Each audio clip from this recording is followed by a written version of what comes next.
हम किसी भी चीज़ की इच्छा करते हैं या मांगते हैं तो वो मिथ्यात्व कहलाता है।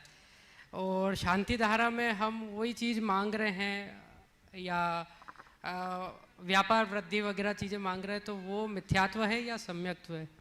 बहुत अच्छा सवाल। हम किसी चीज़ को मांगते हैं वो मिथ्यात्व, और सबके लिए मांगते हैं तो समीचीन। क्या बोल रहे हैं? अपने लिए मांगना तुम्हारी कांक्षा है, सारे संसार के लिए मांगना शुभ भावना है। तो महाराज जी उसमें तो मेरा घर भरे तुम स्वार्थी हो गए, सारा संसार भरा पूरा रहे, कोई भूखा ना रहे। धर्म ध्यान। तो क्या बोलो? मेरे घर शांति ना हो, सबकी शांति हो। समझ गए? तो जब हम सबके मंगल की कामना करते हैं, सभी सुखी रहे, ये स्वभाव है क्या? स्वभाव। सब धन धान से समृद्ध रहे, कोई स्वभाव है क्या? स्वभाव। गुरुदेव ने कहा हरी भरी दिखते रहे धरती चारों ओर, स्वभाव है कि अशुभाव? तो दृष्टिकोण का अंतर है, इसलिए हम किस दृष्टि से बात कर रहे हैं ये समझना चाहिए। ठीक है ना?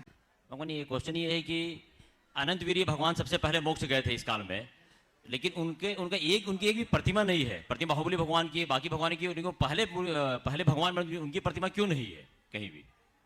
देखिए, कायदे से हमारे मूल आराध्य केवल 24 तीर्थंकर ही हैं, और इसलिए 24 तीर्थंकर भगवंतों की प्रतिमा को ही प्रतिष्ठापित करने की परिपाटी रही।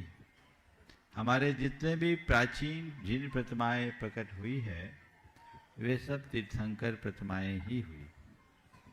कालांतर में भरत और बाहुबली, जो भगवान ऋषभदेव के पुत्र और प्रथम चक्रवर्ती और कामदेव के रूप में ख्यापित थे, कुछ स्थानों में उनकी प्रतिमाएं स्थापित की गई।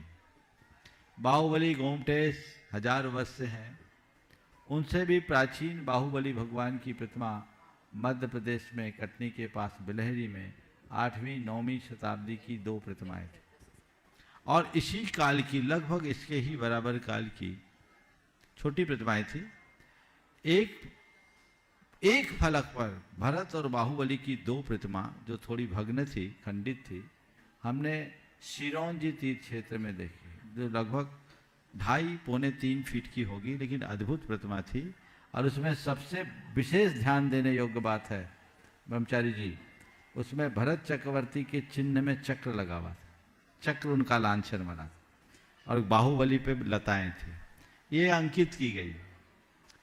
पर गोमटेश बाहुबली के बाद दक्षिण भारत में गोमटेश की प्रतिमा ज़्यादा प्रसिद्धि पाई, और सहस्राब्दी महोत्सव के बाद बाहुबली गांव-गांव में विराजमान हो गए। धीरे धीरे आजकल कई महान आत्माओं की प्रतिमाएं भी अंकित की जाने लगी, लेकिन मैं चाहता हूं कि इसे प्रोत्साहित न किया जाए तो ही अच्छा है। कहीं से अगर उनका निर्वाण आदि हुआ, वहां उनकी प्रतिमा को अंकित करना तो फिर भी ठीक है। अगर जगह जगह हम इन सब की तीर्थंकरों की, केवलियों की, तीर्थंकरों के अतिरिक्त अन्य केवली और सिद्ध परमात्माओं की प्रतिमाएं विराजमान करेंगे, तो हम अपने आने वाली पीढ़ियों को ये नहीं समझा सकेंगे कि हमारे मूल आराध्य 24 तीर्थंकर ही हैं। और उसका वही परिणाम होगा जो बहुदेवतावाद के कारण वैष्णव परंपरा का हुआ।